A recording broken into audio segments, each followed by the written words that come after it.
Bismillahirrahmanirrahim. Alhamdulillahi rabbil alamin. Wassalatu wassalamu ala asyrafil anbiya'i wal mursalin wa ala alihi wa sahbihi ajma'in. Asyhadu an la ilaha illallah wahdahu la syarika lah وأشهد أن محمدًا عبده ورسوله اللهم صل وسلم على نبينا محمد وعلى آله وصحبه ومن تبعهم بإحسان إلى يوم الدين أما بعد. Assalamualaikum warahmatullahi wabarakatuh. Muslimin dan muslimat rahimani wa rahimakumullah. Alhamdulillah, segala puji bagi Allah Subhanahu wa taala. Kita mengucapkan, melafazkan, menunjukkan rasa syukur kita kepada Allah dengan kita memuji Allah Subhanahu wa taala atas izin Allah, atas hidayatut taufiq daripada Allah pada petang yang berbahagia ini. Seperti yang dijadualkan, kita dapat bertemu sekali lagi di dalam kita membicarakan tentang surah At-Takatsur, yang mana surah At-Takatsur ini merupakan salah satu daripada 22 surah pendek, surah-surah lazim yang diletakkan bersama bermula daripada surah Ad-Duha sehinggalah kepada surah An-Nas. Majlis ilmu kita pada petang ini adalah anjuran Raudhah Zandra. Semoga penganjur kita sentiasa Allah melapangkan dada, mempermudahkan urusan. Juga kepada tuan-tuan dan perempuan, semoga Allah melapangkan dada tuan-tuan dan perempuan. Allah mempermudahkan urusan tuan-tuan dan perempuan. Allah memberi rahmat kepada kita. Kita ikhlaskan niat kita semata-mata kerana Allah Subhanahu wa taala. Petang ini merupakan siri yang ketiga ataupun siri yang terakhir di dalam kita membicarakan surah At-Takatsur. Pendekatan yang kita gunakan untuk tadabbur surah At-Takatsur ini, yang pertama kita akan menggunakan pendekatan melihat kepada apakah tafsiran ayat yang kita akan baca, yang kita akan rujuk berdasarkan tafsiran yang dikemukakan oleh para ulama tafsir. Seterusnya kita akan melihat perkaitan di antara satu ayat kepada ayat-ayat yang terdapat dalam surah At-Takatsur, dan kemudian kita akan sama-sama membincangkan apakah ibrah, apakah pengajaran daripada ayat yang kita bincangkan dalam surah At-Takatsur. Petang ini kita akan terus kepada ayat yang ke-6. Ayat yang ke-6, jika merujuk kepada nota, berada pada muka surat yang ke-10.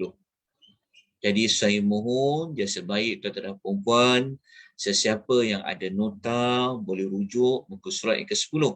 ataupun tuan-tuan dan puan boleh merujuk kepada nota yang saya kongsikan di skrin Zoom tuan-tuan dan puan-puan. Ayat yang ke-10, ayat yang ke-6 pada muka surat yang ke-10 dalam surah At-Takatsur ini, ayat yang ke-6 ini boleh dijadikan sebagai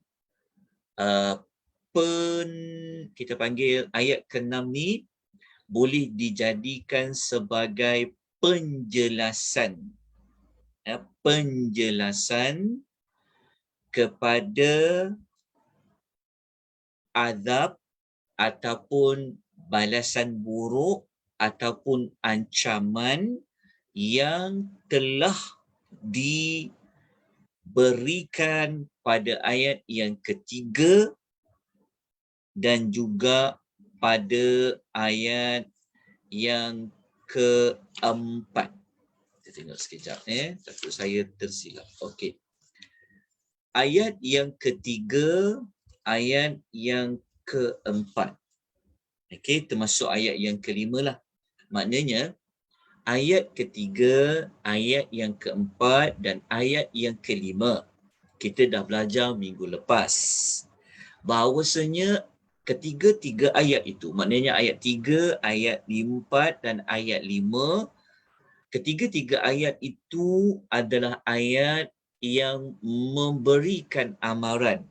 Allah memberikan ancaman dan ancaman terhadap perbuatan alhaakumut takatsur hatta zurtumul maqabir. Jadi cara yang Allah gunakan untuk memberhentikan untuk manusia tidak terjatuh, tidak berada seperti perbuatan telah berada dalam kelalaian disebabkan at-takatsur, disebabkan membanyak-banyakkan. Kita telah kupas apa tu makna membanyak-banyakkan sehingga membawa kepada berbangga-bangga sehingga mereka lupa mengingati Allah. Mereka lupa perbuatan membanyak-banyak tadi itu sebenarnya telah menyebabkan mereka terlupa menyediakan bekalan untuk ke hari akhirat. Itu telah kita jelas pada minggu lepas. Macam mana cara kita nak tahu ia bentuk amaran telah kita terangkan pada minggu lepas. Cara dia Allah Ta'ala menyebut dengan menggunakan perkataan kalla, kalla, kalla. Ada 3 kali diulang perkataan kalla pada ayat yang ketiga, keempat dan ayat kelima. Cuma pada ayat 3, 4 dan 5, Allah tidak memberi penjelasan, penerangan secara spesifik. Apa yang Allah Ta'ala kata saufa ta'lamun, saufa ta'lamun. Apa yang Allah Ta'ala kata, maksudnya Allah Ta'ala tidak jelaskan secara spesifik. Apa azab yang bakal diterima? Apakah balasan yang mereka bakal terima kalau mereka tidak berhenti? Kalau mereka menjadi alhaakumut takatsur, tidak dijelaskan. Cuma Allah bagi warning, Allah bagi amaran, saufa ta'lamun, saufa ta'lamun. Okey, tidak dijelaskan secara spesifik. Oleh kerana itulah kita telah sebut pada minggu lepas berlakunya perbezaan pendapat di kalangan para ulama tafsir. Apa makna kalla saufa ta'lamun ayat 3? Apa makna summa kalla saufa ta'lamun pada ayat nombor 4? Kan? Jadi kita ambil pendapat daripada banyak-banyak pendapat tu, bolehlah untuk memudahkan kita faham. Kita ambil 2 alam. Ambil 2 alam lah iaitu alam kita kaitkan dengan alam kubur dan juga kepada alam akhirat secara umum. Okey. Tetapi apabila kita masuk kepada ayat yang ke-6 pada petang ini, kita dapat jawapan dia. Apa yang Allah Ta'ala doancam pada ayat sebelum ni? Maka ayat yang ke-6, bukan ayat 6 sajalah. Ayat 6 termasuklah ayat nombor 7. Okey, nampak tak? Maksudnya saya harap tuan-tuan jelas macam mana nak mengguna pakai ayat 6 ni, nak dihubung kaitkan ataupun peranan ayat 6 ini kepada ayat sebelum ni. Jadi ayat 6 boleh dinyatakan sebagai penjelasan bentuk azab, bentuk ancaman yang telah dilakukan pada ayat 3, 4 dan 5. Okey. Jadi kita lihat ayat ini. Kita baca dulu ayat yang ke-6. A'udzubillahi minasyaitonirrajim. La tarawunnal jahim. Okey. La tarawunnal jahim. Okey. Huruf la di sini menunjukkan kepada penguatan. La kat sini maknanya benar-benar. La benar-benar. Ta kamu. Raun la tarawunna. La tarawunna maknanya kamu ramai-ramai, kamu akan melihat. Nun dekat situ, kalau kita tengok dia ada sabdu tu, dia akan menunjuk kepada makna mengukuhkan lagi kepada melihat itu. Jadi kata Allah, kamu benar-benar akan melihat. Melihat apa? Al-Jahim. Al-Jahim ni maknanya adalah neraka. Al-Jahim tu dia adalah neraka. Kenapa diterjemahkan yang marak menjulang? Okey. Al-Jahim adalah salah satu nama daripada banyak nama bagi neraka. Okay. Al-Jahim adalah salah satu nama daripada banyak nama untuk neraka. Maknanya neraka ni an-nar, dia ada banyak nama. Salah satu namanya adalah Al-Jahim. Okay. Apa makna Al-Jahim secara spesifik dia? Sebab tu dekat dalam terjemahan dia telah letakkan pengertian Al-Jahim secara spesifik dikaitkan dengan yang marak menjulang. Maknanya Al-Jahim ni adalah salah satu daripada nama neraka yang sifat Al-Jahim ni dia dikaitkan dengan api yang kalau dihidupkan dia akan menjadi api yang sangat marak menjulang. Jadi itulah Al-Jahim. Okey, sebelum kita kupas ayat 6 ni ya, secara lebih lanjut, ambil terlebih dahulu maklumat tentang Al-Jahim ini.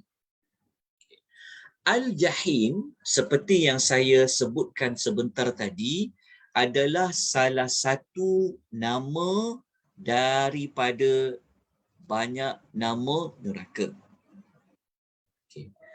Al-Jahim di dalam Al-Quran diulang sebanyak 23 kali. Allah ulang dalam Al-Quran perkataan Al-Jahim yang merujuk kepada neraka itu sebanyak 23 3 kali. Jadi Al-Jahim tu adalah salah satu nama neraka yang diulang dalam Al-Quran sebanyak 23 kali. Apa makna Al-Jahim? Al-Jahim dekat dalam terjemahan tu telah ada.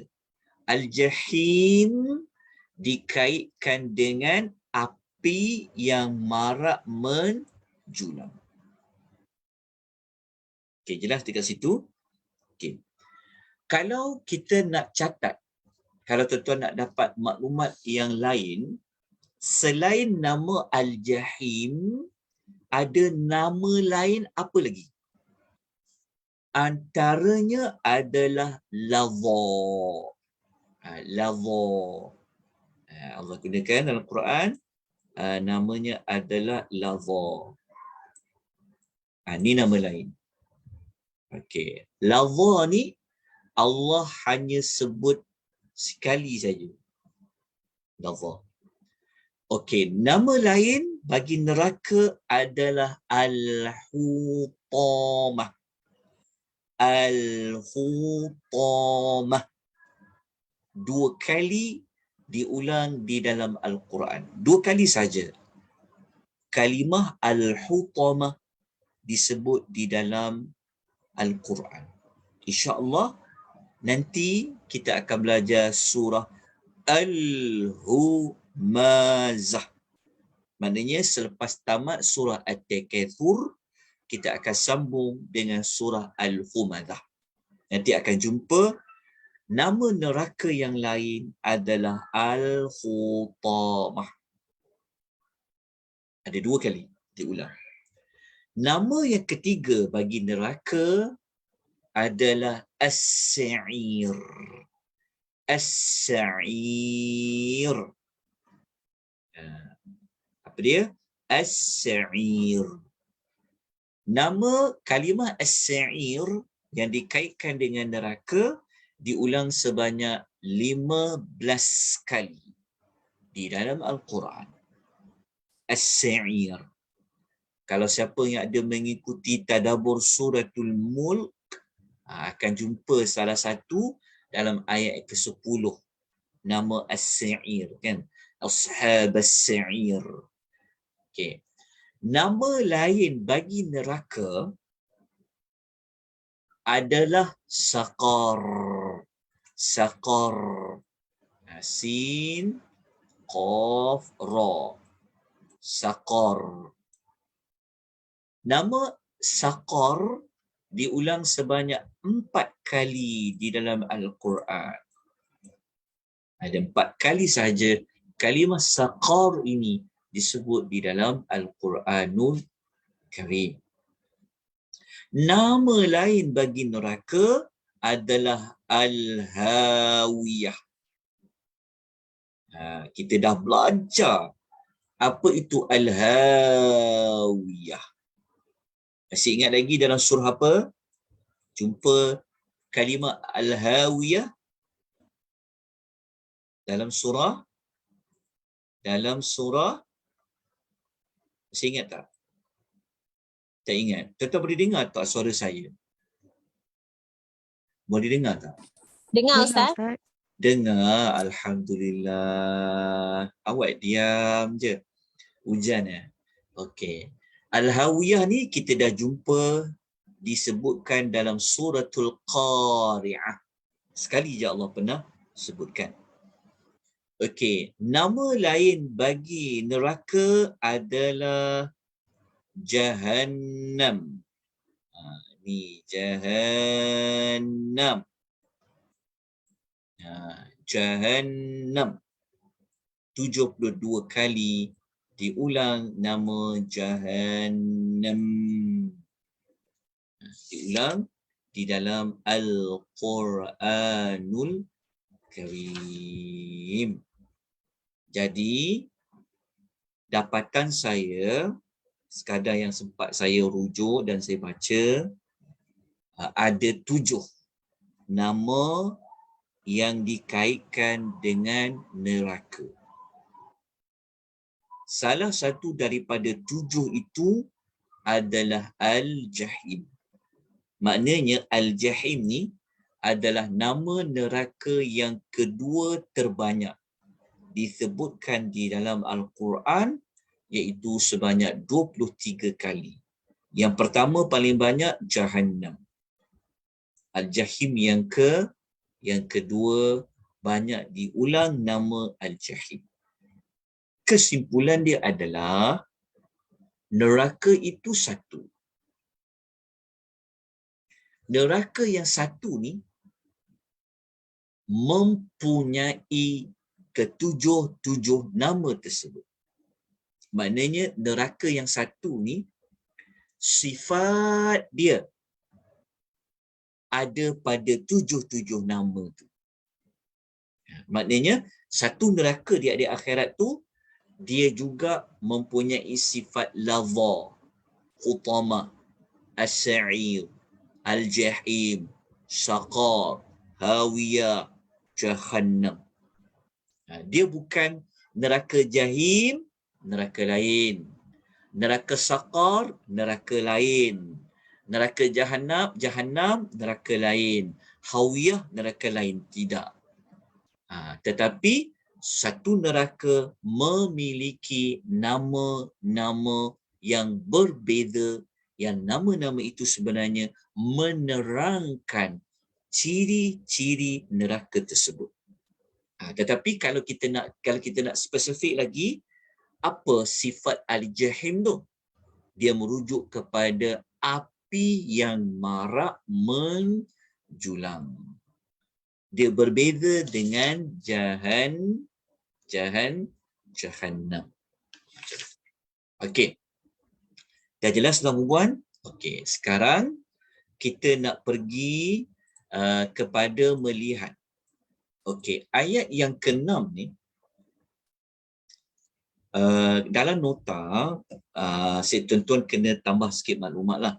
Okey. Kalau kita baca ayat 6 ni, Allah Ta'ala telah memberi ancaman. Ya, Allah telah memberi ancaman kepada siapa-siapa yang bersifat, siapa-siapa yang bersikap seperti ayat yang pertama dan ayat yang kedua, maka mereka diancam dengan mereka benar-benar akan melihat Al-Jahim. Maknanya mereka benar-benar akan melihat neraka. Okey, isunya adalah melihat neraka di sini adalah pada waktu bila. Kalau di dalam nota kita tengok melihat neraka semasa di hari akhirat. Sudah pastilah neraka tu yang sudah ada. Neraka sudah diciptakan. Tapi bila nak dapat melihat neraka tu, di sini berlakunya perbezaan pendapat di kalangan para ulama. Kenapa ada perbezaan? Kerana waktu kita baca ayat 7, Allah Ta'ala menyebutkan thumma latarawunnaha ainal yaqin. Waktu kita baca ayat 7, Allah mengatakan thumma, kemudian itu. Okey, kemudian itu. Kamu benar-benar akan melihatnya. Melihatnya. Nya tu naha. Ha kat situ. Ha dekat situ merujuk kepada apa? Merujuk kepada ayat 6 tadi Al-Jahim. Faham tak maksudnya? Maksudnya la tarawunnaha, ha kat situ, nya merujuk kepada apa? Merujuk kepada melihat Al-Jahim. Okey, Al-Jahim. Jahim.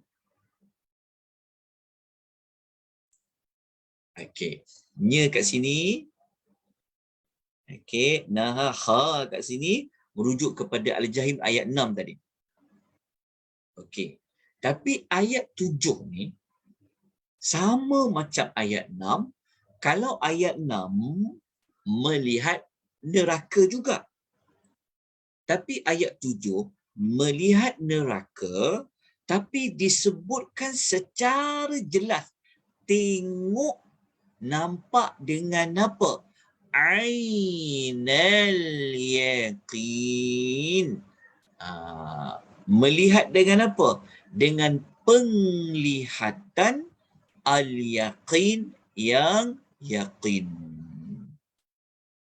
Apa beza ayat 7 dengan ayat nombor 6? Dari sudut persamaan, ayat 6 melihat Al-Jahim. Betul. Ayat 7 melihatnya, maknanya melihat Al-Jahim. Nampak tak persamaan? Tapi perbezaannya adalah, kalau ayat 6, Allah tidak menyebutkan secara jelas melihat dengan apa. Ayat 7 melihat dengan ain, mata. Ainun, mata. Maknanya dengan penglihatan mata yang yakin. Okey, itu perbezaan dia. Okey. Jadi, okey, nampak perbezaan dia. Kenapa nak kena jelaskan seperti itu? Kerana waktu kita baca dekat ayat 7 ni, Allah ada menggunakan huruf ataf, summa, kemudian. Ini yang telah saya jelaskan pada minggu lepas. Bahawasanya dalam banyak-banyak huruf ataf, kata hubung adalah summa. Summa, kemudian, mengertikan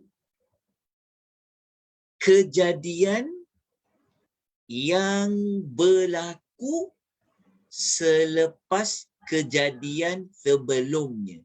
Maknanya sebelum ni dah berlaku satu kejadian, lepas tu berlaku kejadian yang berikutnya, kita tahu itu summa lah. Kita fahamlah apa makna kemudian tu. Tetapi kemudian tu berlaku peristiwa itu mengambil masa yang berbeza. Maknanya dia berlaku tu mengambil masa yang lebih panjang. Jadi, kalau kita faham penggunaan summa dekat situ, okey, menunjukkan bahawasanya ayat 6 melihat Al-Jahim, ayat 7 melihat juga Al-Jahim. Kan?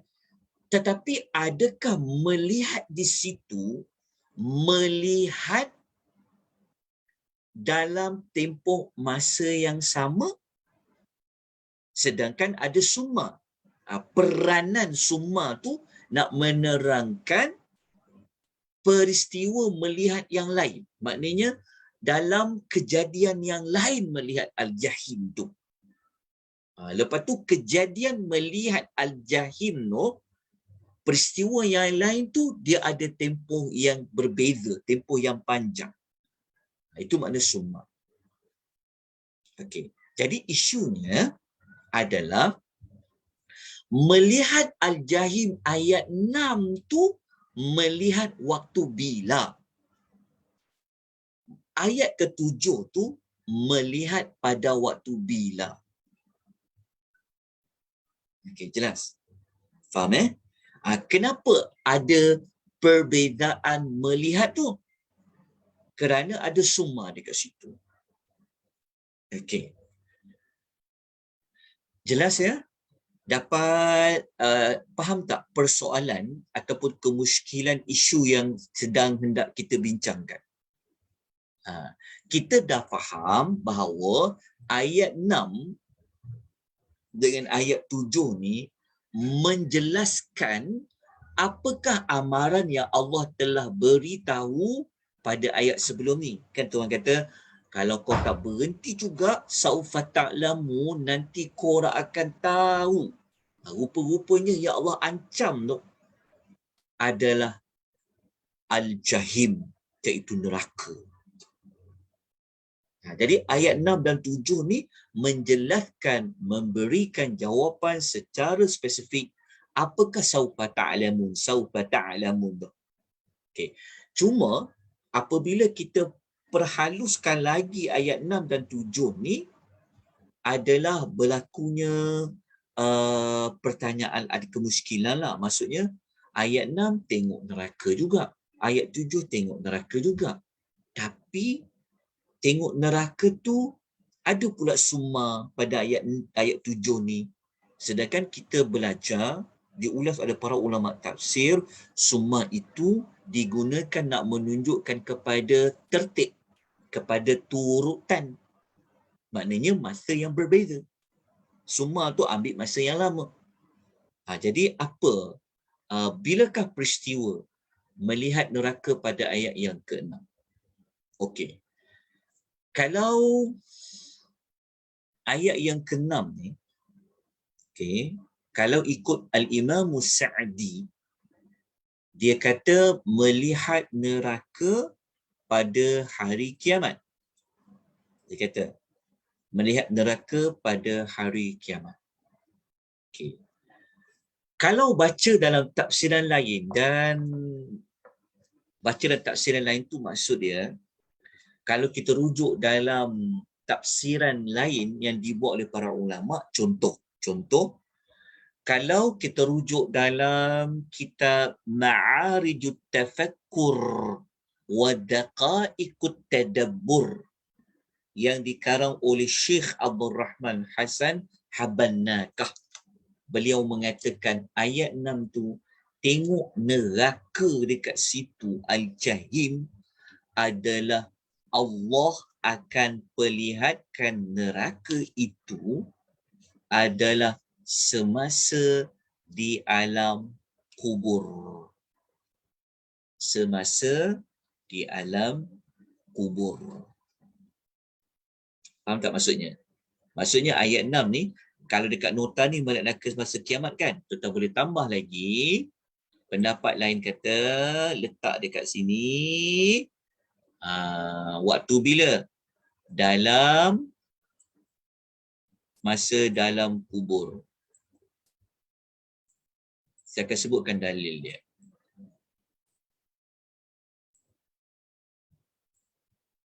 Okey, dalam kubur. Maknanya pentafsiran pertama kata semasa di hari akhirat. Pentafsiran kedua kata tak. Dekat dalam kubur tu nanti akan nampak ada Al-Jahim tu. Okey. Dapatkan dua situasi Okey. Pendapat yang mengatakan melihat Al-Jahim di dalam kubur ini juga sebenarnya kuat. Seperti mana yang kalau waktu kita baca dekat ayat nombor 2 pun kita jumpa kan, hatta zur tumul maqabir. Kan kita telah ulas. Ayat kedua kan Allah Taala kata apa? Kamu ni tahap kamu nak berbangga-bangga, tahap kamu mengumpulkan segala-galanya ni sampai kamu masuk di dalam kubur. Jadi, para ulama yang bahagian kedua kata ayat ke-6 ni Allah akan tunjukkan Al-Jahim itu sebenarnya adalah semasa mereka berada di alam kubur. Okey. Jelas. Ada para ulama kata melihat Al-Jahim ni semasa di hari akhirat. Sebab di hari akhirat tu memang kita tak dapat nafikan lah. Tapi kita tengok alasan yang kata Allah akan nampakkan Al-Jahim tu di dalam kubur. Semasa dalam kubur tu Allah akan tunjukkan. Okey. Apa bukti dia? Apakah dalilnya? Okey.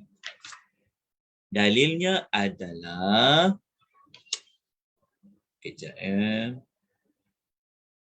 dalil dia, tuan-tuan tengok, saya nak paparkan, kejap saya nak kena,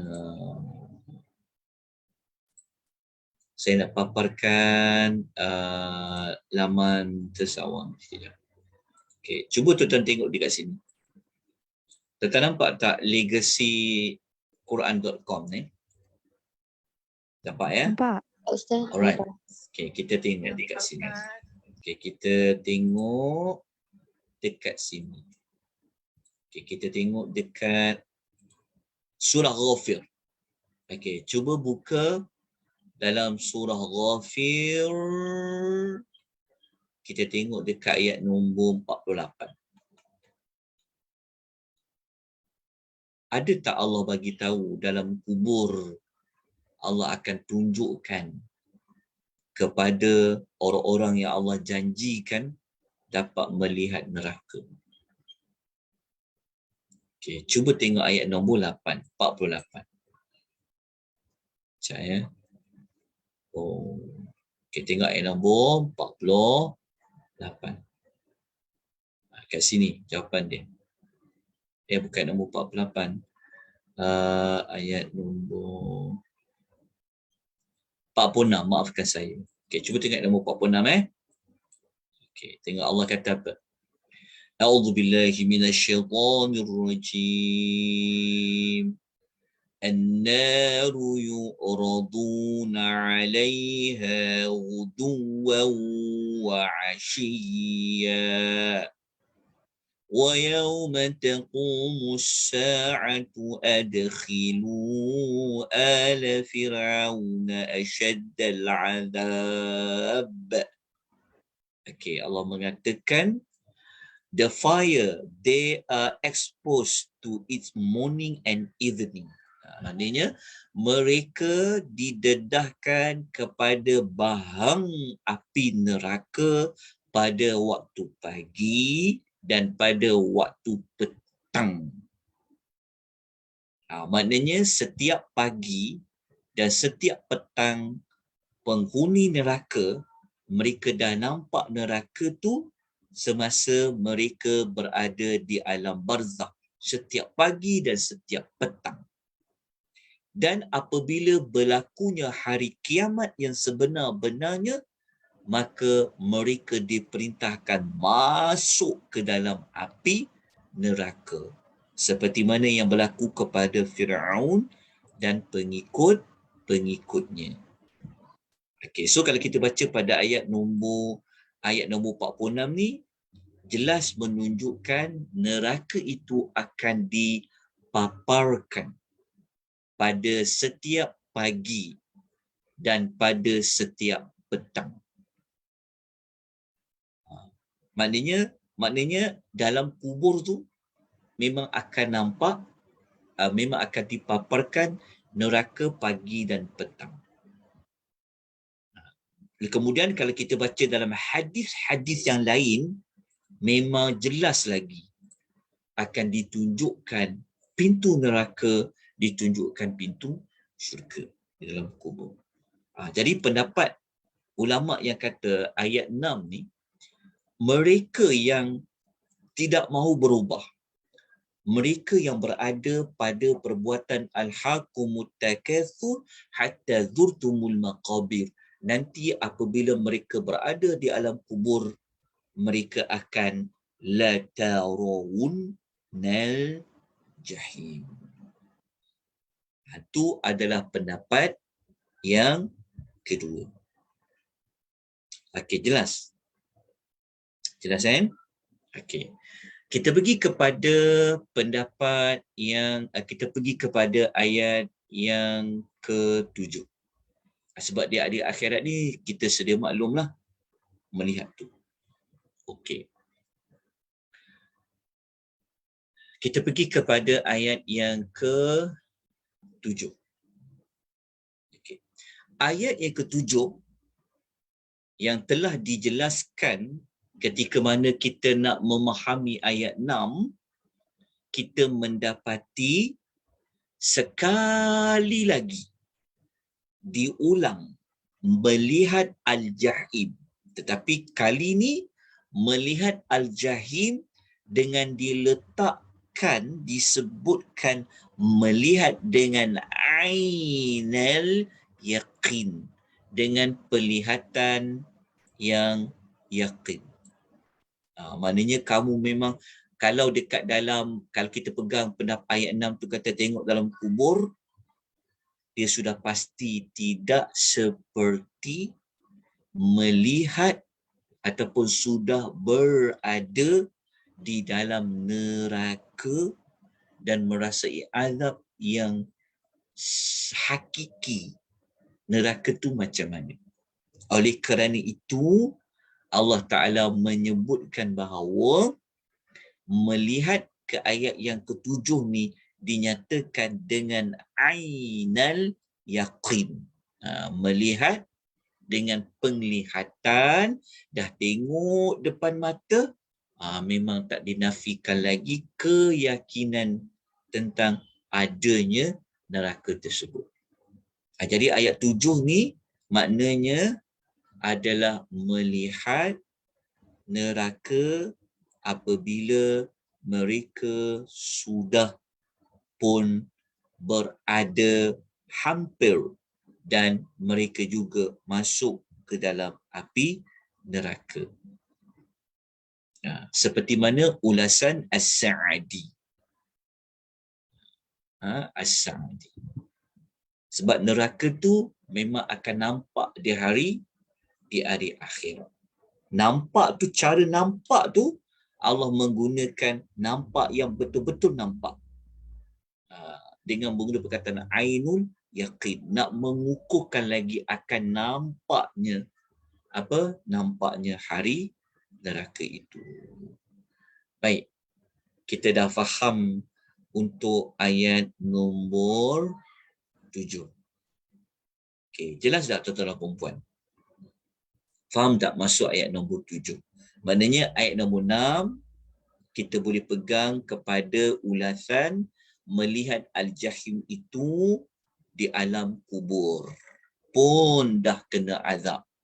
Dapat melihat neraka tu setiap pagi petang, pagi petang, pagi petang. Disedarkan. Dan ayat ketujuh, apabila dibangkitkan nanti di hari akhirat. Tengok neraka tu di hari akhirat, masuk dalam neraka itu di hari akhirat, maka ketika itu mereka akan melihatnya dengan apa? Dia panggil dengan, maksudnya ketika mana dibangkitkan akhirat, nampak neraka, ketika itu memang nampak benar-benar. Itu dia panggil ainul yaqin. Nampak. Okay, contoh, faham nampak dengan sebenar-benarnya. Contohnya macam kalau kita nak buat contoh faham, kita nak fahamkan lagi, macam ni lah, macam kalau kita tidur kan, kita tidur, orang tak pernah pergi Mekah lah contoh kan, tak pernah pergi umrah. Dia tidur, dia termimpi dia tengok Kaabah. Umpama tidur tu waktu kita berada di alam mati lah. Tapi apabila dia sampai dekat Mekah, sampai di Masjidil Haram, dia nampak, inilah Kaabah. Itu dipanggil ainul yaqin. Tapi kalau kita masuk saja dalam Kaabah tu, itu baru dipanggil satu lagi yakin lah, itu dipanggil haqqul yaqin. Okay, itu ainul yaqin. Okay, jelas tak? Boleh faham tak ayat 6 dengan ayat nombor 7? Okey. Ada persoalan? Okey. Kalau kita tengok dekat dalam nota tu, ada dinyatakan apa makna kepada melihat neraka itu. Kalau orang mukmin, Eh, Orang mukmin kita tengok juga neraka, tapi kita tak kupas ayat itu untuk orang mukmin. Walaupun pengajarannya untuk orang mukmin juga. Kalau orang mukmin, kita akan nampak neraka juga, tapi sekadar melintas di atas neraka tu. Kita pun akan ainul yaqin, akan tengok neraka tu. Tapi kita tengok neraka tu dengan kedua biji mata kita apabila kita berada di atas titian sirat tu lah. Tapi orang kafir, dia tengok dengan bentuk apa? Dia nampak dan dia masuk lagi ke dalamnya. Memang sebenar-benarnya ya yakin. Okay. Jadi, kita, ini saya tak perlu kupas lah tentang ainul yaqin, penglihatan yang yakin. Kita terus pergi kepada ayat yang terakhir sekali. Okay, ayat yang terakhir sekali, Allah Ta'ala menyebutkan tentang nikmat. Cuba kita baca ayat ni. Thumma, kemudian. Tengok. Kemudian. Kita dah sebut dalam minggu lepas kan? Ini kerja rumah minggu lepas kan? Kemudian. Maknanya kemudian ni, ayat 8 ni nak cerita peristiwa yang mana? Peristiwa selepas apa? Kalau kita baca tadi, kita tengok susunan dia. Okey, kalau ayat 6, kita ambil pendapat kata dekat dalam barzakh, dekat dalam kubur, kita tak. Saya padam. Okey, tengok elok-elok. Okey, saya.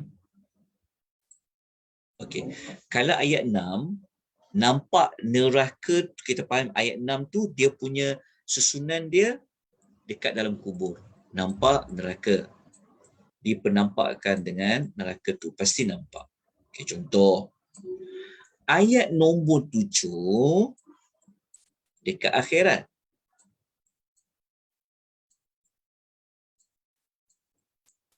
Okey, mereka dah nampak neraka dengan biji mata mereka. Lepas tu ayat 8. Ayat 8 tu Allah tanya pasal nikmat. Tanya nikmat.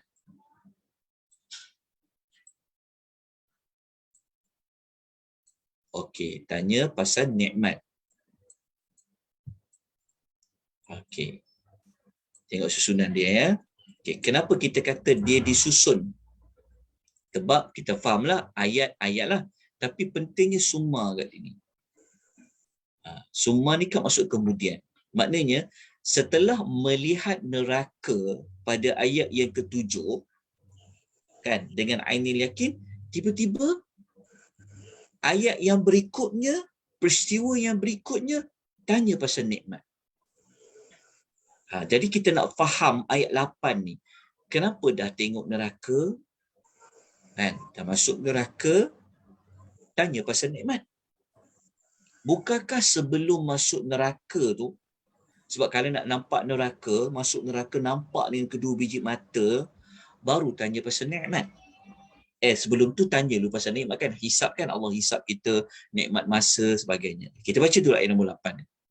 Thumma latus'alunna yawma idzin 'anin na'im. Kemudian, kemudian, nak menunjukkan macam dia peristiwa yang berbeza lah, kejadian yang berikutnya yang mengambil masa tempoh yang panjang. Kan, selepas melihat api neraka dengan mata yang, dengan penglihatan yang yakin, kemudian kamu benar-benar akan ditanya yauma idzin, pada hari itu, anin na'im, tentang segala nikmat, tentang nikmat. Okey, faham ayat 8 ni, kita fahamlah. Maknanya manusia nanti akan ditanya, pasti Allah akan tanya pasal nikmat. Tanya pasal nikmat. Jadi isu dia adalah ditanya pasal nikmat ni waktu bila? Sebab dia ada summa kat sini. Kemudian tu waktu bila? Kenapa disusun tanya nikmat tu selepas dapat lihat al-jahim dengan ainul yakin? Kalau ikut flow dia yang betul, kalau kita faham, hisap dulu kan. Tanya pasal nikmat. Nikmat masa buat apa, nikmat ditanya hisap pasal nikmat, baru diberi balasan. Kau guna betul tak, bersyukur tak, baru diberi balasan. Tapi kenapa tengok dia nampak neraka dengan ainul yakin baru tanya pasal nikmat? Okey. Jadi di sinilah para ulama mereka mencari jawapan. Jawapan pertama, cara nak cari jawapan dia, ada para ulama dia melihat summa tadi itulah. Yang kedua mereka melihat an-naim. Cuba tengok ya, an-naim. Okey. An-naim adalah bilangan banyak bagi nikmat. Okey. An-naim ni nikmat apa? Berlaku perbezaan pendapat banyak di kalangan ulama. Jadi saya tak nak nukilkan, banyak sangat. Ada kata nikmat masa, nikmat wang ringgit, nikmat makan, nikmat minum, nikmat rehat, nikmat macam-macam nikmat lah. Jelas. Okey, Allah akan tanya. Okey.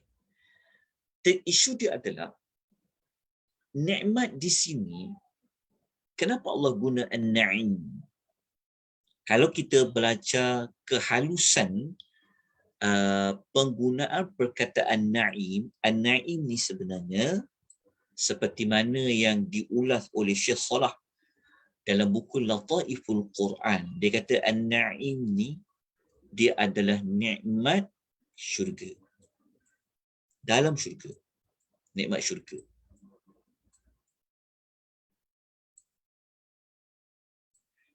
Kalau nikmat dunia, dia guna ni'mah. Ni'mah. Kalau ni'mat di hari akhirat, dia akan guna na'im. Ni siapa yang dah belajar pasal belajar tajuk syurga hari Isnin yang lalu, telah kita terangkan. Kenapa Allah selalu sebut jannatun na'im, jannatun na'im? Kenapa Allah tak guna jannatun ni'mat ke? Maka mengikut ulasan Syekh Salah, kalau nikmat itu dikaitkan nikmat dunia, dekat dunia, Allah akan guna ni'mah.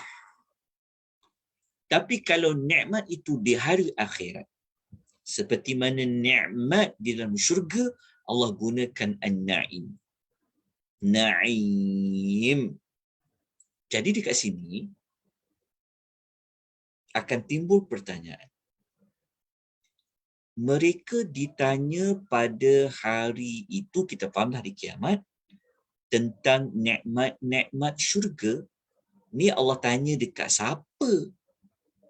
Kalau Allah tanya kepada penghuni neraka kan, kita fahamlah, tengok neraka tu, kalau Allah tanya kepada penghuni neraka, apa kaitan Allah tanya tentang nikmat syurga? Itu satu isu. Isu dia adalah bila Allah Ta'ala tanya nikmat ni, kerana ada semua tadi, maka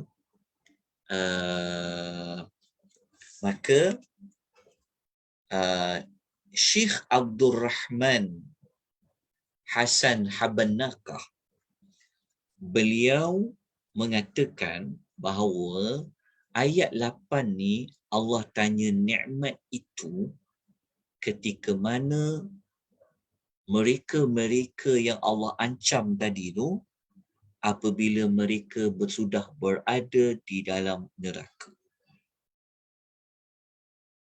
Kenapa kita kata ketika mana mereka sudah berada di dalam neraka. Kerana ikut susunan flow tu, tadi kan mereka dah nampak dengan neraka tu depan biji mata mereka, kemudian Allah tutup dengan nikmat. Okey, kata Syekh Abdul Rahman Hassan Habban Nakah, dia kata sebab ada summa kat sini.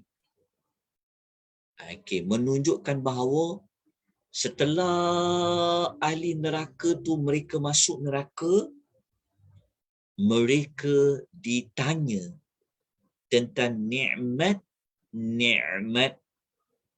yang ada pada ahli syurga. Makna dia, kenapa Allah Ta'ala nak tanya nikmat tu kepada ahli neraka yang sudah masuk neraka?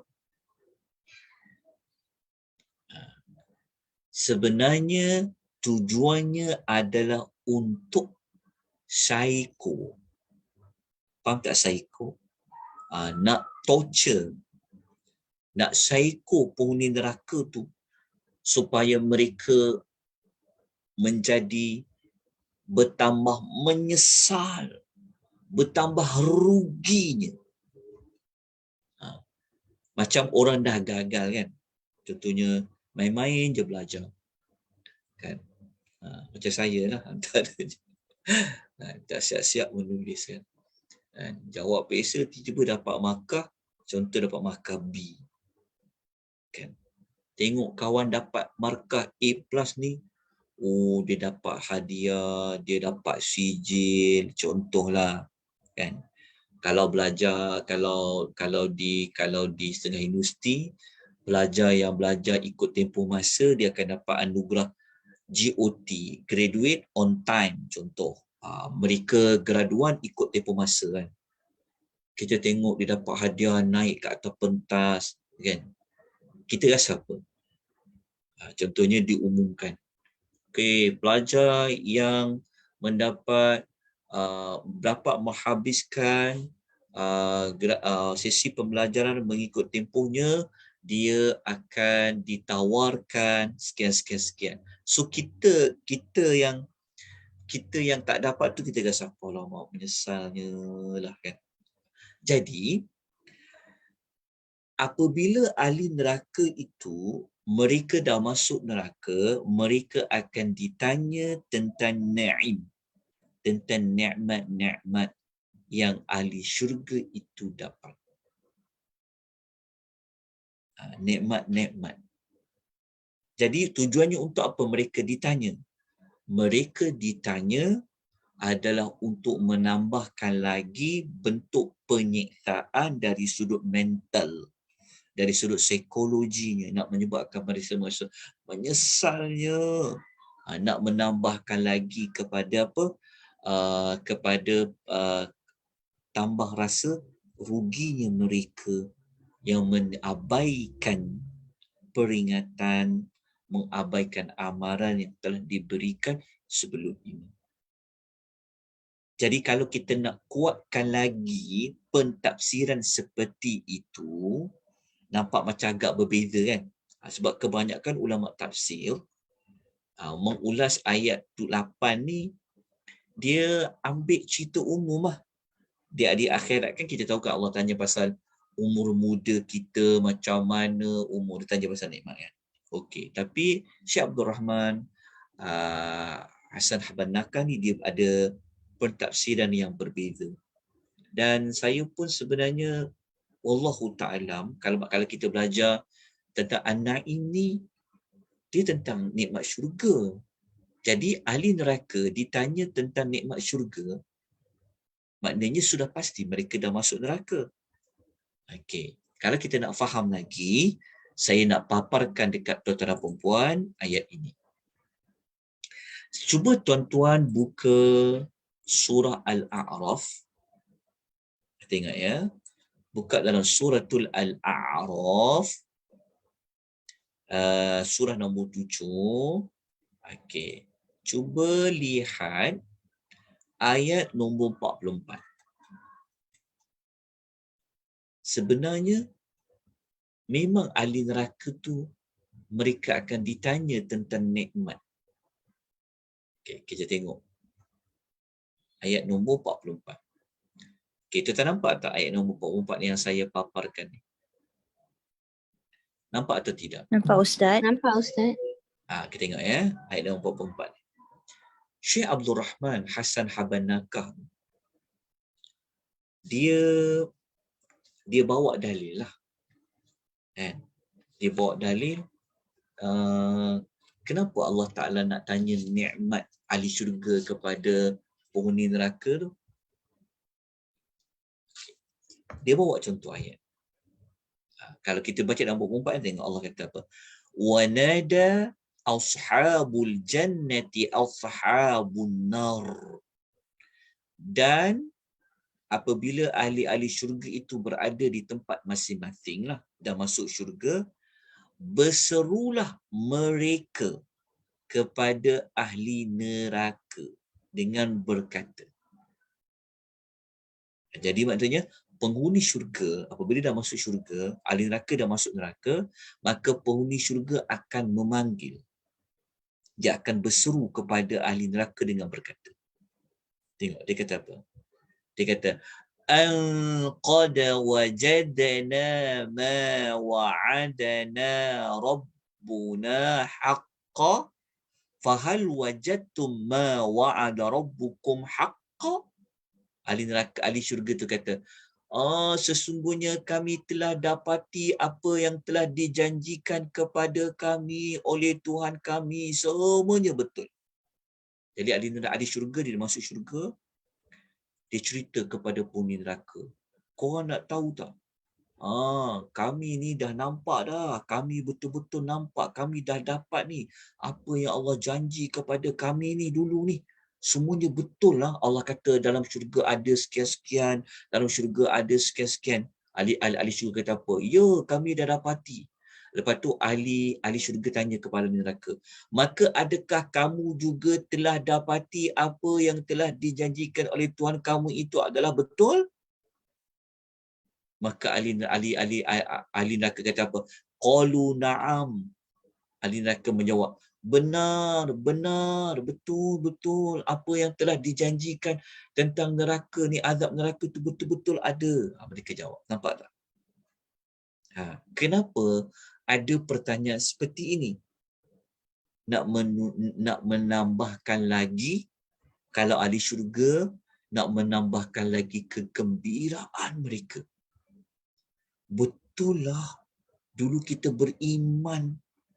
Sebab tu kita bawa tajuk pada hari Isnin tu, tajuk pasal syurga. Kita belajar hanya dengan ilmu yakin, kita meyakini. Tapi kita belum lagi dapat ainul yakin, melihat sendiri. InsyaAllah, dengan rahmat Allah, kalau kita masuk syurga, kita akan dapat mengetahui apa yang telah kita pelajari pada tajuk syurga yang kita dambakan. Jadi dekat sini kita dapati bahawasanya memang berlaku penyebutan tentang nikmat yang telah diperolehi oleh ahli syurga. Ahli syurga menyebut tentang nikmat yang mereka dah dapat dalam syurga. Dan mereka bertanya kepada ahli neraka. Maka berdasarkan ayat ini menunjukkan bahawasanya ayat yang summa la tus'alunna yawma idzin 'anil na'im adalah ditanya kepada ahli neraka tentang nikmat syurga yang Allah telah beri kepada penghuni syurga yang Allah tidak memberi kepada mereka. Ini pendapat daripada Syekh Abdul Rahman Hassan Habanaka Al-Maidani. Okay.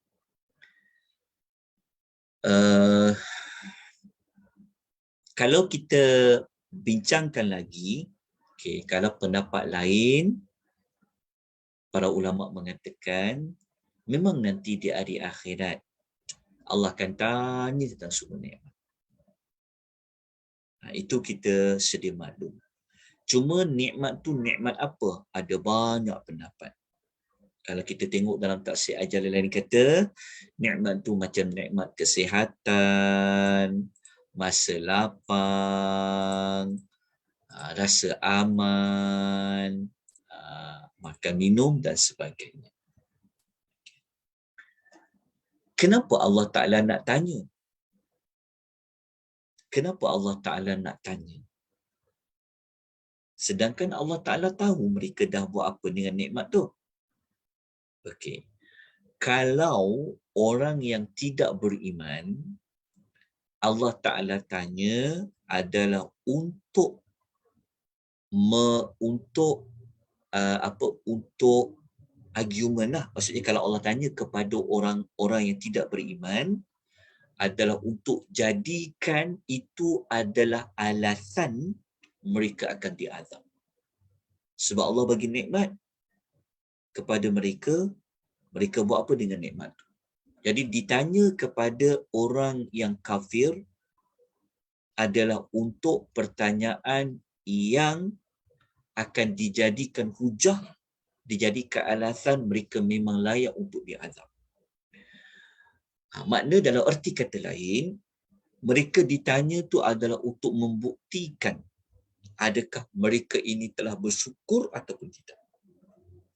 Kalau orang yang beriman ditanya juga tentang nikmat, tapi orang beriman ditanya nikmat adalah untuk bertujuan membuat perakuan sahaja, untuk menunjukkan kemurahan Allah, bukan untuk ditanya pasal nikmat tu untuk dijadikan sebagai macam argument lah, tapi Allah Ta'ala tanya tu untuk bagi tahu supaya mereka mengakui tentang nikmat Tuhan yang Allah dah beri masa mereka hidup. Berbeza dengan orang yang kafir. Wallahu Ta'ala a'lam. Dari sudut ayat ini, pentafsiran banyak berlaku perbezaan pendapat di kalangan para ulama. Okey, tuan-tuan dan puan-puan, kita nak teruskan kepada pengajaran ayat. Okey, jadi kesimpulan dia secara mudahnya, sebab kita pun tak ulang secara panjang lebar. Okey, kalau kita melihat kepada ayat yang ke-8 tadi, ayat ke-8 tadi tu dia, kalau kita hubungkan dia dengan pembukaan surah At-Takatsur, kita mendapati nikmat itulah yang mereka telah menjadi lalai, telah menjadi alhaakum.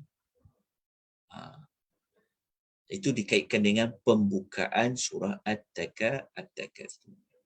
Jadi kita terus kepada pengajaran ayat. Kalau sebelum ni kita buat senarai tindakan selepas tadabbur, ni kita bincang secara pendek saja. Okey, apa pengajaran ayat dalam surah At-Takatsur yang boleh kita pelajari pada petang ini? Okey, yang pertama, kita dapat belajar, tengok dalam nota, dan saya minta tuan-tuan kena buat penambahan ya. Ada penambahan beberapa maklumat. Okey. Pengajaran ibrah dia daripada ayat 1 sampai ayat nombor 8 dalam surah At-Takatsur, kita dapati apa saja perkara yang boleh membawa kita jauh daripada Allah, yang boleh membawa kita kepada dosa, ia termasuk dalam makna ayat pertama tu. Maksud dia, ayat pertama tu kan Allah Ta'ala tidak menyebut spesifik apa bentuk At-Takatsur. Allah Ta'ala tidak sebut. At-Takatsur maknanya membanyak-banyak. Sehingga membawa kepada bermegah-megah, berbangga-bangga. Allah tidak menyebutkannya. Maknanya Maknanya sesiapa dalam perkara apa, bentuk apa, kalau dia membanyak-banyakkan boleh menyebab jatuh kepada dosa, membuang masa, mengabaikan akhirat, jauh daripada Allah, maka ia termasuk dalam ancaman dalam ayat 3, 4, 5, 6, 7, 8 lah. Apa saja. Sebab tu tidak disebut secara spesifik. Dia banyak. Ada orang, kita dah ulas sebenarnya dekat sini satu.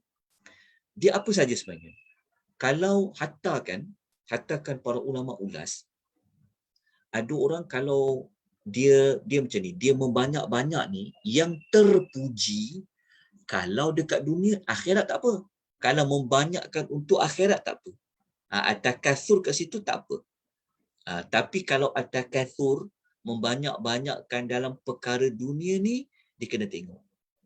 Ada membanyak-banyakkan dia satu perbuatan yang terpuji.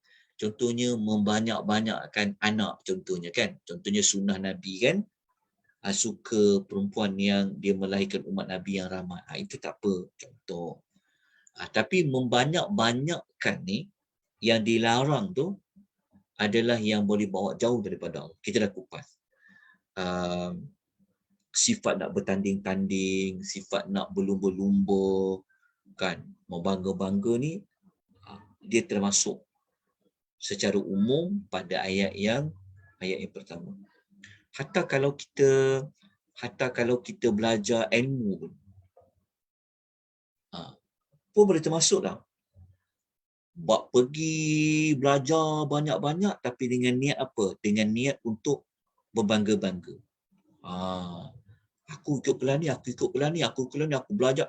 Kalau niat-niat belajar membanyak-banyak tu pun, pasal ilmu tu pun boleh termasuk sebenarnya.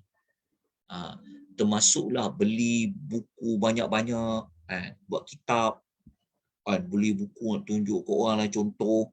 Itu pun termasuk sebenarnya pada ayat yang ayat pertama, nak bangga-bangga. Itu sebenarnya termasuk dalam perkara yang Allah tak bagi. Nak banyak-banyakkan apa? Nak membanyak-banyakkan pengikut. Tengok follower siapa paling ramai. Ataukah nak membanyak-banyakkan anak murid. Siapa banyak anak murid ni, aku ramai ni. Anak murid. Dia termasuk. Dia bukan hanya pada duniawi saja. Termasuk dikaitkan dengan bab agama. Dengan syarat apa? Membanyak-banyakkan yang boleh bawa jauh pada Allah. Itu pun sebenarnya tidak dibenar di dalam agama. Dia termasuk dalam larangan tu. Okey, yang kedua, kita dapat belajar kenapa Allah sebut ayat tu hatta zurtumul maqabir, sampaikan kamu tahap berbangga-bangga tu sampai ke tanah kubur. Okey, jadi pengajaran yang kita dapat belajar, tidak ada perkara yang paling berkesan nak menasihati seseorang melebihi kematian. Maknanya kita nak bagi orang ni sedar, kita ingat dia pasal mati je. Contohnya, kau ni aku tengok kan, siang, malam, pagi, petang, ke hulu, ke hilir, sembayangnya tak ke mana, apa tanggungjawab dia tak ke mana. Kau ni tak ingat mati ke kau ni? Kau ni, selagi tak mati, kau tak nak berhenti kan? Kau tak sedar-sedar kan? Dalam mati baru kau tahu. Maksudnya macam itulah. Itu yang Allah kata, hatta zurtumul maqabir. Jadi, sehingga kamu sampai ke tanah kubur. Jadi kalau kita faham tu, kita dah ulang pada siri 1, seolah-olahnya dia tak berhenti nak membanyak-banyak tu. Nak bertanding sana, bertanding sini, nak tengok siapa lebih, tak terkejar dia. Dia punya sifat nak buat benda macam tu sampai mati. Maknanya cara dia, kita nak ingatkan orang, nak bagi dia sedar, kau ni tak fikir mati ke? Kau ni, kalau aku cakap tak nak dengar. Kan? Kalau dah mati nanti kau tahulah, baru kau akan berhenti. Contohnya. Itu pengajaran nombor 2. Pengajaran yang ketiga yang kita dapat belajar dekat sini, Allah Ta'ala menggunakan perkataan zurtum. Zurtum maknanya menziarahi. Ziarah, kita kata ziarah, ziarah. Orang Melayu ni sebenarnya dia banyak ambil pada bahasa Arab. Ziarah kan, zai, ya, ziarah. Kata ziarah, ziarah tu kan. Ziarah ni ada dekat perkataan zur.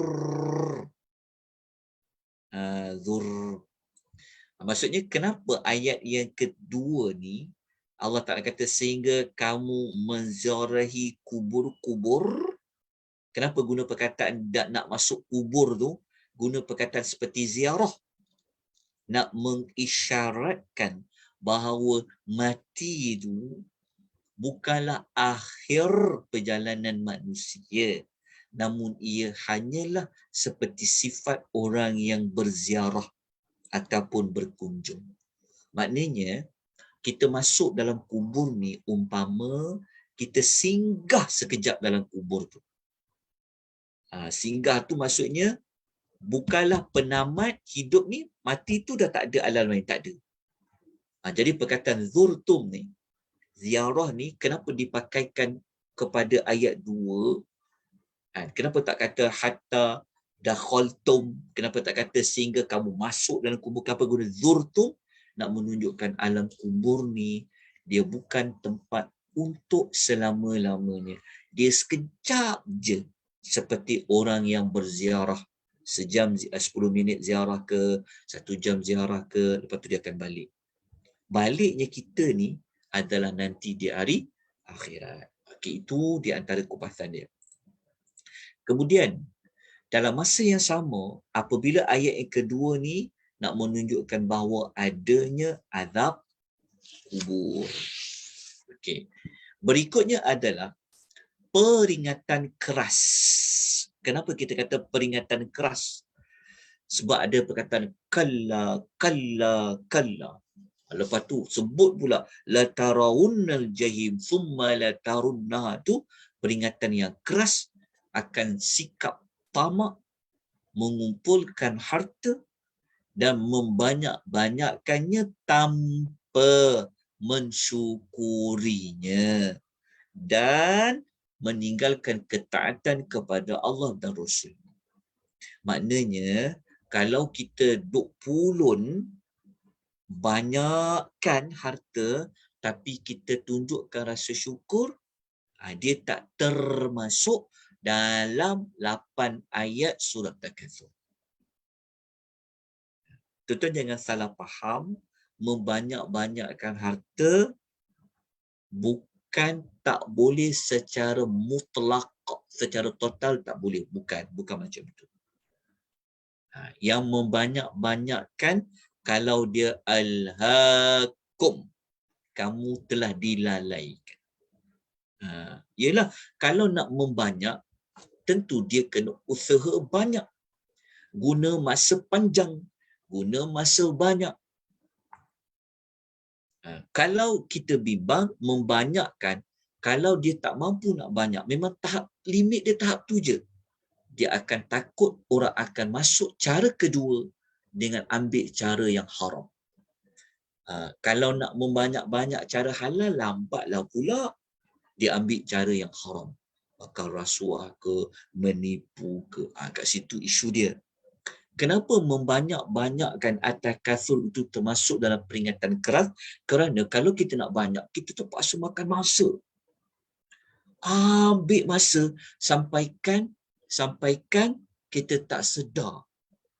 Kan? Kita nak buat ibadat-ibadat yang khas ini tak banyak masa. Ialah kita guna masa banyak, nak jumpa orang ni, nak buat sekian. Guna masa yang sangat banyak. Menyebabkan kadang-kadang terabai tanggungjawab sebagai seorang bapa, terabai tanggungjawab sebagai seorang isteri, sebagai seorang suami, sebagai seorang anak. Tak dan dah. Sebab apa kerjanya? Membanyak-banyak. Dekat situ. Tapi kalau kita boleh tunaikan tanggungjawab sebagai seorang isteri, sebagai seorang suami, sebagai seorang ibu, dapat tunaikan tanggungjawab kita sebagai seorang anak, tak apa. Dia tak termasuk dalam al-hakum. Ya, kena ambil pengajaran. Jadi ayat ni kita kena selalu baca. Selalu kita jadikan dalam bacaan supaya ayat ini dapat tegur kita. Kalau kita tak berubah juga, kita bimbang. Kita termasuk dalam ancaman ni. Okey, kemudian kita dapat belajar adanya hari kebangkitan. Kita faham sebab ada boleh melihat neraka tu adalah di hari akhirat. Dalam masa yang sama, kepastian adanya pertanyaan Allah kepada hambanya. Okey. Ini kita dah belajar tadi. Okey, yang berikutnya kalau kita nak tulis yang ketujuh kita nak tulis yang ketujuh. Okey, sifat yang terbaik sebenarnya tuan-puan adalah dengan kita bersifat sederhana sebenarnya. Okey, bersederhana ni dia dapat menyelamatkan kita sebenarnya daripada kita guna masa yang banyak, kita nak mikir apa nak fikir nak fikir banyak. Sepatutnya lebih baik kita fikir pasal apa. Sebab kalau kita fikir nak banyak, kita akan fikir nak buat apa. Jadi bersederhana tu sebenarnya kadang-kadang, bukan kadang lah, sebenarnya apa pun sebenarnya. Bersederhana ni sebenarnya sangat digalakkan. Dalam masa yang sama, memupuk sifat rasa cukup kepada Allah. Sebab apa? Cuba kita tanya, kenapa kau nak banyak ni? Kenapa kau nak kejar ni? Kenapa kau nak kejar? Dia sebenarnya dia tak puas. Jadi cara dia, tindakan dia adalah kita kena sentiasa memupuk sifat qanaah. Memupuk sifat rasa cukup. Memupuk sifat rasa apa? Rasa cukup. Cuma saya minta maaf, saya tak sempat nak letakkan doa-doa macam mana nak mintakan sifat rasa cukup tu. Tapi saya ada letakkan dekat nota awal-awal. Okey. Jadi saya ada letak dekat dalam nota tu. Ni doa dia. Jangan lupa amal ni. Amal doa ni. Minta pada Allah. Doa dekat muka surat ni. Dekat muka surat. Tak ada ya. Saya terlupa lah. Minta maaf tuan-tuan. Okey, doa yang Nabi minta 3 perkara tu. Allahumma inni as'alukal huda wat tuqa wal afafa wal ghina. Mudah je lah. Mudahnya minta pada Allah. Ya Allah, Engkau pupuklah hati aku ni, ya Allah, untuk apa? Untuk dapat sifat orang yang merasa cukup. Minta pada Allah. Okey? Minta pada Allah supaya Allah bimbing hati kita supaya menjadi manusia yang sentiasa merasa cukup dengan apa yang Allah beri. Okey, mupuk sifat tu. Cukup. Yang berikutnya, dalam masa yang sama, untuk sifat qanaah ni kan, cara dia adalah kita kena selalu melihat orang yang di bawah kita. Kita kena selalu melihat orang yang di bawah kita. Maksud dia, Nabi kata macam ni. Nabi kata, unzuru ila man huwa athfala minkum wala tanzuru ila man huwa fawqakum.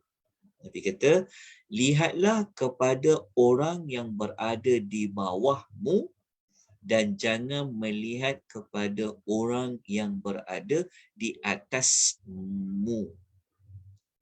Kerana yang demikian itu lebih patut agar kamu tidak meremehkan nikmat Tuhan yang diberikan kepada kamu. Hadis sahih riwayat Bukhari. Faham tak maksud dia? Contohnya macam ni. Kalau kita melihat orang yang lebih pada kita, kita akan merasa yang kita punya sekarang tu macam tak cukup. Contoh.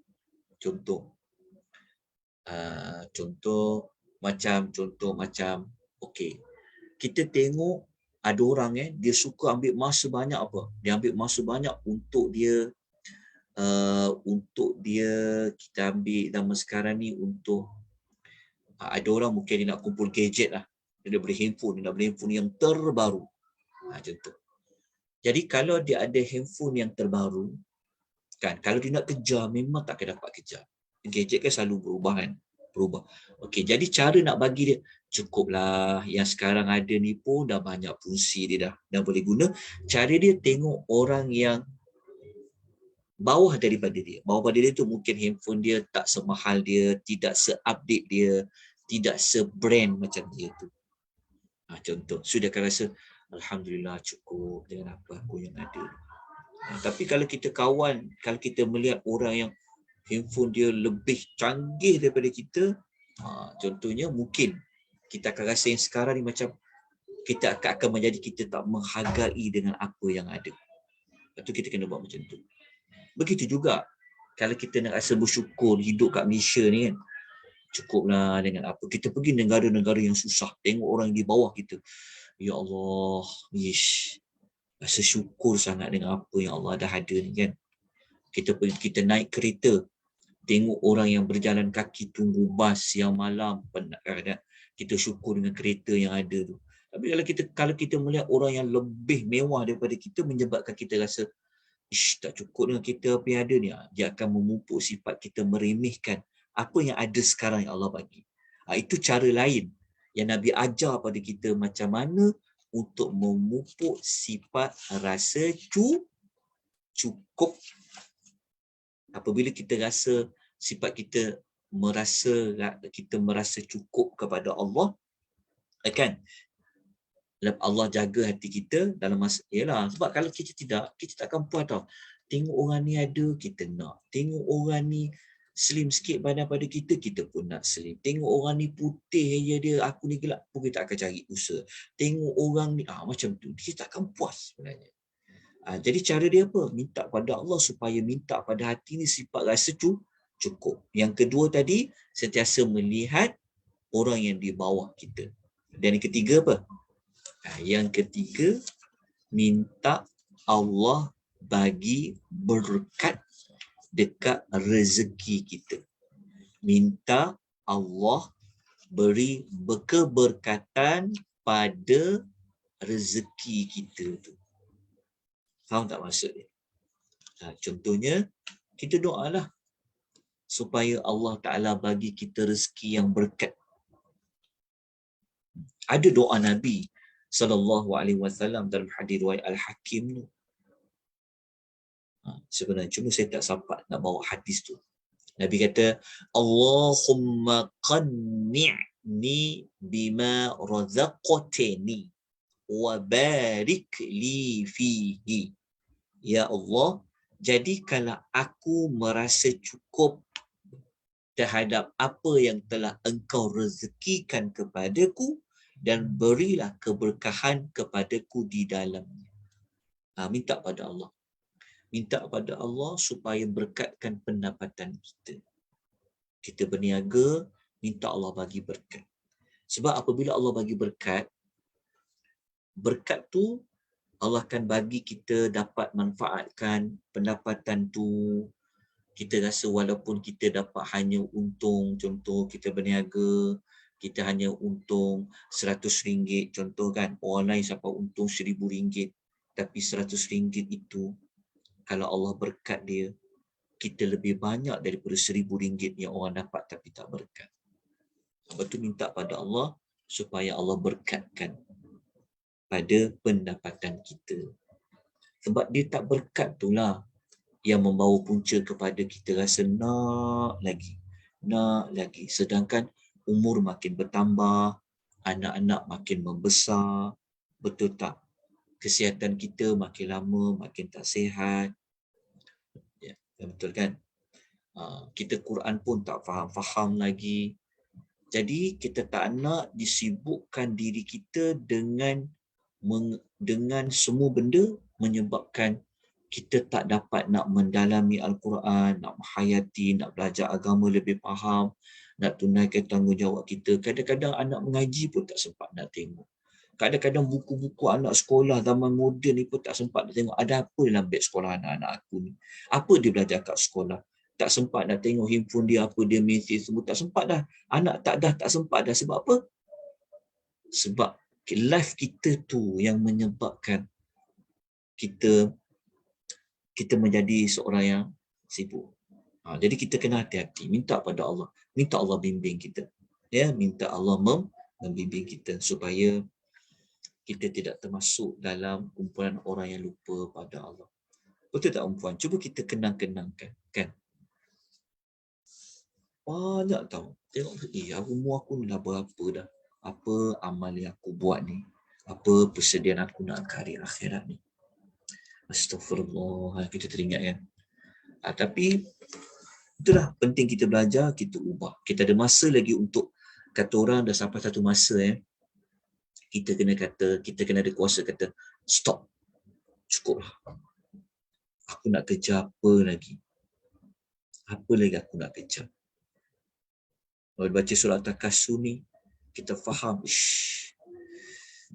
ayat ni macam kena je pada kita. Memanglah sepatutnya memang kita baca semua ayat Quran kita kena kata pada diri kita.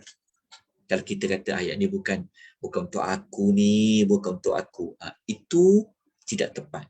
Sebab tu kalau siapa belajar tadabbur, dia mesti letakkan, dia mesti ingat, dia mesti faham ayat itu Allah berbicara kepada kita.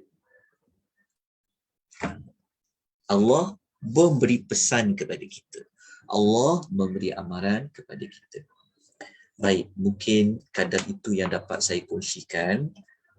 Waktu kita pun masih ada lagi sebenarnya. Mungkin kalau ada mana-mana persoalan tuan-puan yang boleh kita kongsikan. Terima kasih kepada Puan Syahira, jazakillah. Kongsi doa tu boleh tengok dekat ruangan chat tu. Itu doa dia, betul.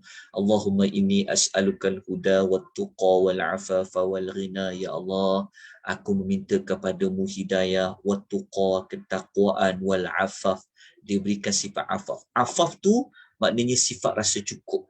Afaf tu bukan. Afaf tu adalah sifat kita jaga diri, hormatan diri kita. Kita tak pergi minta-minta. Ada kadang-kadang kita memang tak cukup, tapi kita nak minta tak? Tapi kita minta pada Allah. Nanti kalau nak belajar, nanti kita boleh belajar satu tajuk yang khas. Kelebihan kita yang tak minta-mintaan. Dia ada satu kelebihan lain Allah bagi. Itu mana wal afaf. Kalau wal ghina dekat doa tu maknanya sifat rasa cukup. Kaya jiwa. Lepas tu yang doa ni.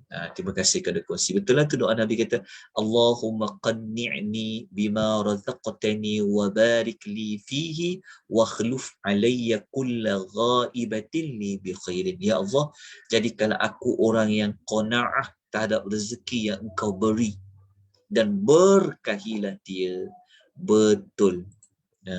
Seperti hadis Nabi sallallahu alaihi wasallam. Ya, jangan kita belum-belum. Sebab kalau kita ikut cara orang kan pening kan. Jangan. Tuan-tuan suka tak kalau saya contoh. Tuan-tuan rasa puas tak kalau kita ada ramai follower dekat FB? Kita ramai orang yang komen kita, berinteraksi dengan kita. Tuan-tuan rasa macam mana kalau tuan-tuan berinteraksi di media sosial, ada berapa orang je yang like? Ada tak perasaan rasa macam, kenapa orang ni banyak orang like dia? Kenapa subscriber dia ramai? Kenapa follower dia ramai? Itu sebenarnya adalah satu benda yang sangat bahaya.